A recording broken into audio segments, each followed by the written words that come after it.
कोण बत्ते देत नाही, घेतल्याशिवाय राहत नाही. रवींद्रराव कारंजा पाऊस पडला कारंजा, पाऊस पडला कारंजा, राजाराव कारंजा.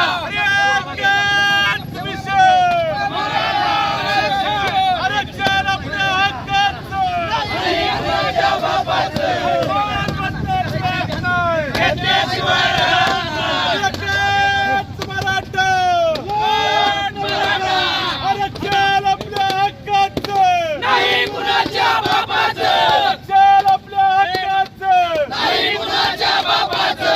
एकच मराठा,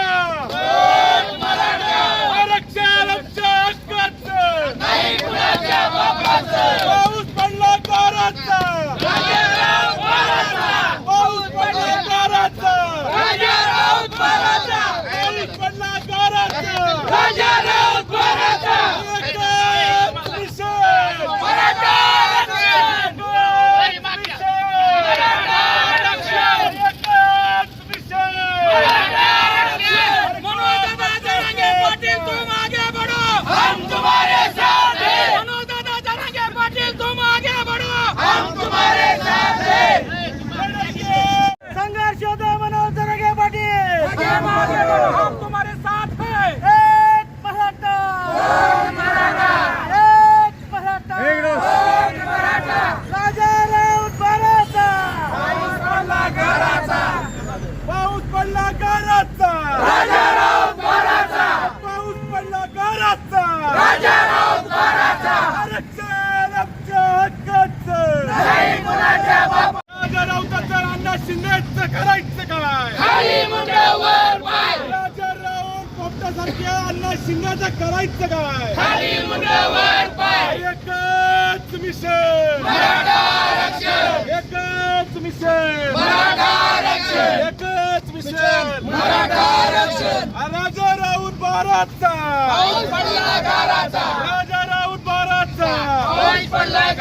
अरे कोण म्हणतंय देत नाही, आरक्षण आपल्या हक्काचं, आरक्षण आपल्या हक्काचं, नाही कुणाच्या बापाचं. पाऊस पडला कारंजा, जरांगे पाटील, कोण आगे बढ़ो, हम तुम्हारे साथ हैं.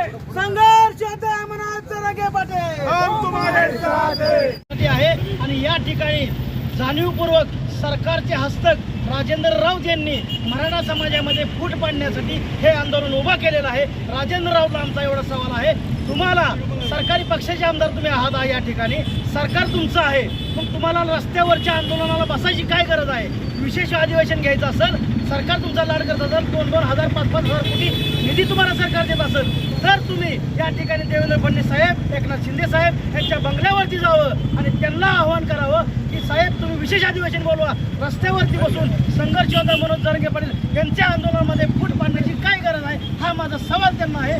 तुम्ही या ठिकाणी रस्त्यावरती न बसता त्या पक्षाच्या मुख्यमंत्र्यांच्या बंगल्यावरती जावा आणि विशेष अधिवेशनाची मागणी करा आणि मराठा समाजामध्ये फूट पाडू नका. आणि सरकारलाही विनंती आहे, मराठा समाजाच्या आरक्षणामध्ये फूट पाडण्याचा प्रयत्न केला, याचं बाप तुम्ही तुमच्या डोक्यावरती घेऊ नका. अखंड मराठा समाज हा मनोज जरांगे पाटील, संघर्ष होता मनोज जरांगे पाटील यांच्या पाठीमाग आहे.